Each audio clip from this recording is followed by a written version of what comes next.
নমস্কার বন্ধুরা, আজকে আমি বাড়িতে বিস্কুট বানিয়েছি সেই রেসিপিটাই কিন্তু আপনাদের সাথে শেয়ার করব। স্কিপ না করে পুরো ভিডিওটা দেখার অনুরোধ রইল। আশা করব ভালো লাগবে। সবাই এখন বিস্কুট বাড়িতে আমরা বানাতে জানি, তবে আমি কিভাবে বানিয়েছি সেটাই শেয়ার করে নিচ্ছি। প্রথমে নিয়ে নিয়েছি একটা বাটি, তার মধ্যে এখন দিয়ে দিলাম চিনি। মেজারমেন্ট কাপের 2 কাপ মতো চিনি দিয়ে দিলাম এর মধ্যে। তো চিনিটা গুঁড়ো করে নিলেই কিন্তু ভালো হয়, কিন্তু আমি একটু তাড়াহুড়োর মধ্যে করেছিলাম, চিনিটা গুঁড়ো করতে ভুলে গেছিলাম। এখন দিয়ে দিলাম 4 কাপের 1.5 কাপ মতো রিফাইন্ড অয়েল।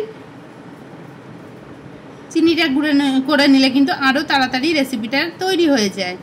তো এখন কিন্তু একটু ভালো করে ফেটিয়ে নিচ্ছি। ফেটিয়ে নিয়ে কিন্তু একটুখানি চিনিটাকে ভিজতে দিতে হবে, তবে কিন্তু আমি দুধ দিয়ে ভিজতে দিয়ে দিয়েছি।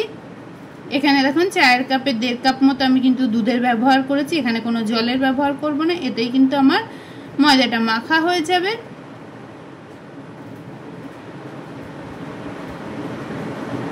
সকল বন্ধুদের অনেক অনেক ভালোবাসা। তো চিনিটা কিন্তু একটুখানি ভিজতে সময় দিয়েছিলাম, তো আমার কিন্তু চিনিটা অনেকটাই গলে গেছে। এবার কিন্তু আমি রেসিপিতে যে যে জিনিসগুলো ব্যবহার করব সেগুলো এক এক করে অ্যাড করে দেবো। তো ভালো করে একটু নাড়াচাড়া করে নিচ্ছি। আগেই বলছি গুঁড়ো করে নিলে কিন্তু খুবই তাড়াতাড়ি হয়ে যায় বিস্কুটটা, তবে আমি ভুলে গেছিলাম করতে। যাই হোক, এখন আমি দিয়ে দিচ্ছি ময়দা। ময়দার পরিবর্তে কিন্তু আপনারা আটা দিয়েও করতে পারেন। এখানে কিন্তু আমি মেজারমেন্ট কাপে 3 কাপ মতো ময়দা নিয়েছি, কারণ আমি কিন্তু অনেকগুলো বিস্কুট বানাবো।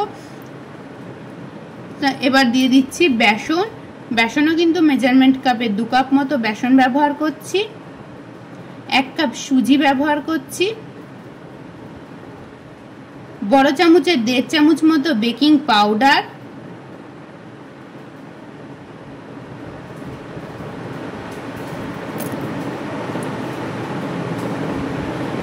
লবণ।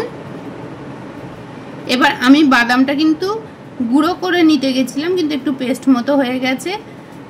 ভাজা বাদাম যেহেতু নিয়েছিলাম, আপনারা কিন্তু এটা একটুখানি টুকরো করেও নিতে পারেন। এবার গোটা জিরে দিয়ে দিলাম। আর যদি আমি বাদামটা এইভাবে পেস্ট করে নিই, বিস্কুটের মধ্যে কিন্তু টেস্টটা দারুণ হয়ে যায়।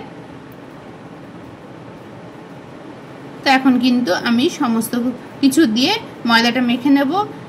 যে তেল বা দুধ আছে তার মধ্যে কিন্তু আমার পুরো ময়দাটা মাখা হয়ে যাবে। একটু সময় নিয়ে কিন্তু এদিক ওদিক করে মাখতে হবে, একদমই জল দেবেন না। যদি মাখানো হয় তখন আপনারা সামান্য পরিমাণে কিন্তু দুধ ব্যবহার করবেন। জল দিলে কিন্তু বিস্কুটের টেস্টটা অন্যরকম হয়ে যাবে। আর বাড়িতে কিন্তু আমরা এখন অনেকেই বিস্কুট বানাই, বাড়িতে বানিয়ে বিস্কুট খেতে কিন্তু ভালো লাগে। তো যাই হোক, এইভাবেই কিন্তু এদিক ওদিক করে আমি সমস্ত জিনিসগুলো মিশিয়ে নিচ্ছি, নিয়ে কিন্তু ময়দাটাকে মেখে নিচ্ছি। তো কিন্তু একটু সময় ধরে মাখতে হবে। একটু ভালো করে যদি এইভাবে মাখা হয় তাহলে কিন্তু রেসিপিটা দারুণ হয়, বিস্কুটগুলো কিন্তু খুবই খাস্তা হয়। তো যাই হোক, ফিরে আসছে কিন্তু পুরো ময়দাটা মেখে নিয়ে। ময়দা কিন্তু আমার মাখা কমপ্লিট। এর থেকে কিন্তু আমি এর মধ্যে কোনো জল বা দুধ আর ব্যবহার করিনি, যেটুকু নিয়েছিলাম তাতে হয়ে গেছে। এবার আমি ছোট ছোট করে লেচি কেটে নিচ্ছি। লেচিটা কিন্তু আপনারা নিজেদের পছন্দ মতো কেটে নেবেন। যারা বিস্কুটগুলো বড় বড় খেতে চান তারা বড় করতে পারেন, যারা ছোট খেতে চান ছোট করতে পারেন। তবে আমি এই পরিমাণে করার পরেও যে খুব ছোট হয়নি, আপনারা আগেই দেখেছেন, কারণ বিস্কুটে যেহেতু বেকিং পাউডার দেওয়া আছে, বিস্কুটটা কিন্তু অনেকটা কিন্তু বড় হয়ে যাবে। তা আমি এক হাতে মোবাইল নিয়ে যেহেতু ক্যামেরাটা করছিলাম, সেই জন্য এক হাতে বিস্কুটটা দেখাচ্ছিলাম। এবং শেপটা কিন্তু নিজেদের পছন্দ অনুযায়ী দিতে পারেন। এখন আমি ওটিজিতে যেহেতু করব, ওটিজির ডিশটা নিয়ে নিয়েছি, তাতে তেল ব্রাশ করে নিচ্ছি। তেল ব্রাশ করে নিলে কিন্তু বিস্কুটগুলো খুব সহজেই উঠে যাবে। আর কিন্তু বেশি তেল লাগবে না এতে, এই ব্রাশ করাতেই কিন্তু পুরো বিস্কুটগুলোই উঠে যাবে।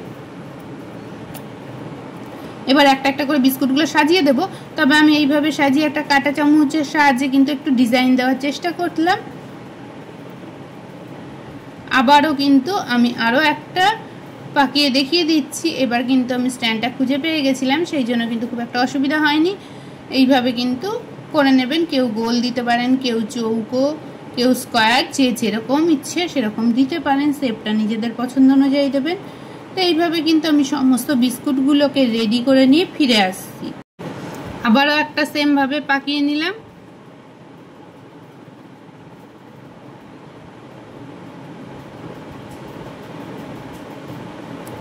একটু কিন্তু চেপে দেবেন, নাহলে যদি মাঝখানটা মোটা থাকে তাহলে কিন্তু ভেতরটা অনেকটাই কাঁচা থেকে যাবে।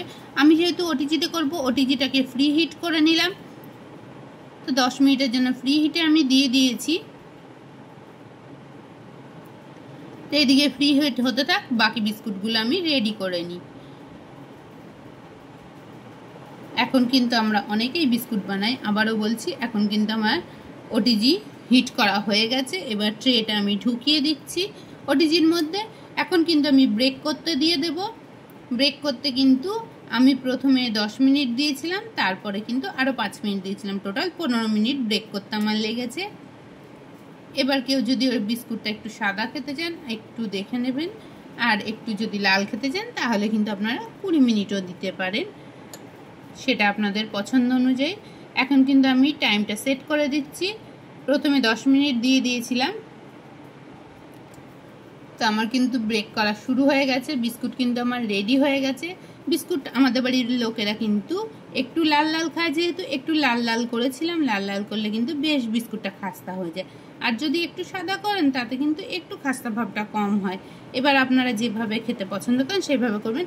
আর যারা ওটিজিতে করবেন না তারাও কিন্তু কড়াইয়ে করতে পারেন। এক্ষেত্রে কিন্তু কড়াইয়ের মধ্যে একটা স্ট্যান্ড বসিয়ে একটা ডিশ বা থালা বসিয়ে কিন্তু সেমভাবেই বিস্কুটটা করতে পারেন। নিজে তেল ব্রাশ করে রাখাতে বিস্কুটটা কত তাড়াতাড়ি কি সুন্দরভাবে উঠে গেছে দেখতেই পাচ্ছেন। আর যারা ফেসবুক থেকে দেখবেন আমার পেজটা ফলো করে দেবেন, যারা ইউটিউব থেকে দেখবেন সাবস্ক্রাইব করে আমার চ্যানেলের সাথে যুক্ত হওয়ার অনুরোধ রইল। তো বিস্কুটগুলো কিন্তু আমার রেডি হয়ে গেছে। বিস্কুটটা কেমন লাগলে অবশ্যই কিন্তু কমেন্ট করে জানাবেন। আপনাদের প্রত্যেকটা কমেন্ট কিন্তু আমাদের নতুন নতুন ভিডিও রেডি করতে কিন্তু উৎসাহ দেয়। তো বিস্কুটের এই রেসিপিটা আপনারা কে কীভাবে বানান, যদি কেউ বানিয়ে থাকেন, অনেকেই বানান এখন, তো আমার যদি কোনো ভিউয়ার্স দেখে থাকেন তাহলে কিন্তু তারা আমাকেও কমেন্ট করে জানাতে পারেন, আমিও তাহলে শিখে যেতে পারবো অন্য কোনোভাবে করার নিয়মটা। তাই যাই হোক, এইভাবে বিস্কুটটা কিন্তু কেমন খাস্তা হয়েছে সেটাও কিন্তু ভেঙে আপনাদের দেখাবো। আর লাইক দিতে যারা ভুলে গেছেন না তখন একটা লাইক দিয়ে দেন, এবং চ্যানেলটা সাবস্ক্রাইব করার অনুরোধ রইল, একটু বেশি বেশি করে শেয়ার করার অনুরোধ রইল। তো বিস্কুটটা দেখুন ভেঙে দেখাচ্ছি কতটা সুন্দর হয়েছে বিস্কুটটা।